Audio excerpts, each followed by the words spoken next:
재산분할 청구권이라 함은 부부가 혼인생활 중에 형성을 함께 해온 재산에 대해서 헤어지는 시점에서 그 명의와 상관없이 부부의 기여도에 따라서 나누는 것을 재산분할이라고 하고, 명의가 없는 자가 명의가 있는 자에게 내 기여도만큼 재산을 돌려받겠다라고 청구하는 권리를 재산분할 청구권이라고 합니다.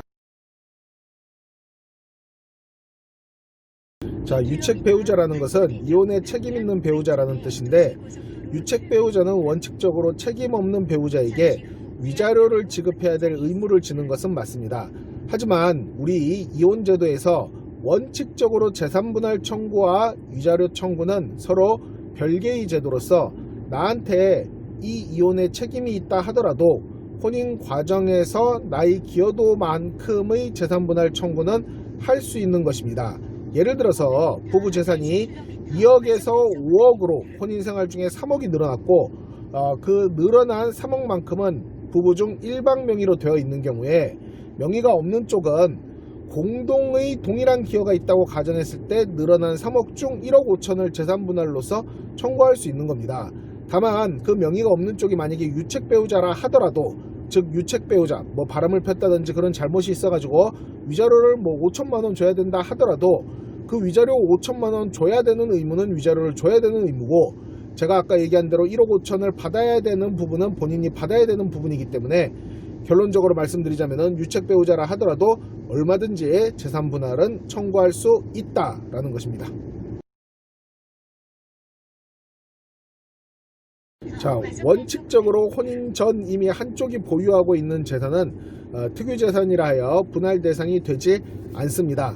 다만 원칙적으로 분할 대상이 되지 않는다 하더라도 부부가 공동생활을 하는 와중에 그 재산을 지켜낸 기여가 원래 그 재산의 주인이 아닌 자에게도 있다라면 분할 청구를 할 수도 있습니다. 예를 한번 들어볼까요? 갑이라는 사람이랑 을이라는 사람이 결혼을 했는데, 갑이 원래 1억짜리 아파트를 가지고 와서 결혼을 했다고 칩시다. 을과 갑이 헤어질 때 그 1억짜리 아파트를 을이 갑에게 달라고는 할 수 없는 게 원칙이에요. 원래 갑 거니까요.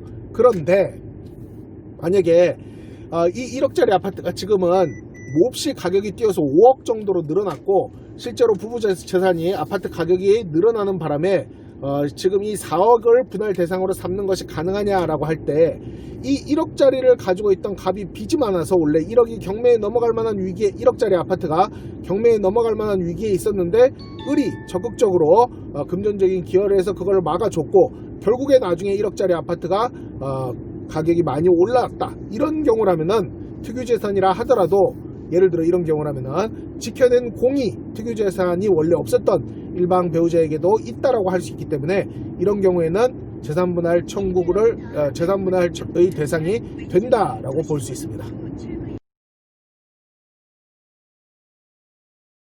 제3자의 명의로 돌려놨다 하더라도 부부 사이에서는 명의 신탁이 법리적으로 광범위하게 인정되기 때문에 그 제3자 명의로 돌려놓은 부분도 재산분할의 대상이 되는 것입니다. 다만 실제로 제3자에게 그 부분을 집행을 한다든지 혹은 책임을 묻는 게 어려운 경우는 많이 있을 수 있기 때문에, 이런 경우에는 결국 그 부분은 부부 사이에 현금 청산의 대상이 될 수밖에 없을 것입니다.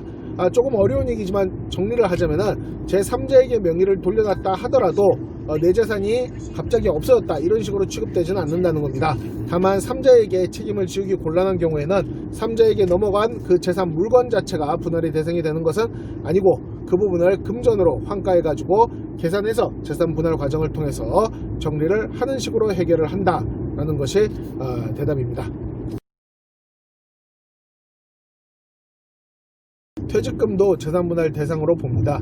우리 법원은 퇴직금을 근로의 대가를 조금 늦게 지급하는 것으로 보고 있기 때문에, 부부 생활 중에서 근로를 했고 그로 인한 대가를 받는 것이라면 당연히 이미 받은 퇴직금도 재산분할의 대상이 된다라고 봐야 합니다. 아직 퇴사하지 않은 경우에는 퇴직금이 현실화되지 않은 상황이기 때문에 원칙적으로 아직 퇴사하지 않은 상황에서 나중에 퇴직금을 받을 것을 예정해서 그 퇴직금에 대해서 재산분할을 미리 하는 것은 허용되지 않습니다.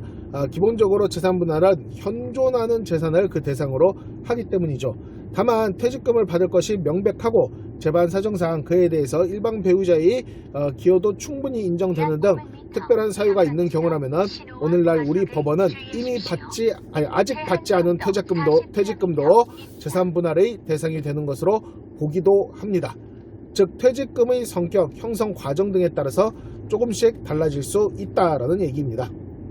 재산분할 청구는 이혼에 있어서 법적으로는 가장 중요한 쟁점이 되는 부분입니다. 제가 아까 오늘 영상에서 위자료와 재산분할은 서로 별개다라고 했는데 개념적으로는 별개지만 실무적으로는 상당히 이 부분이 미묘하게 얽혀가지고 작동되고 판단되는 경우가 많이 있습니다.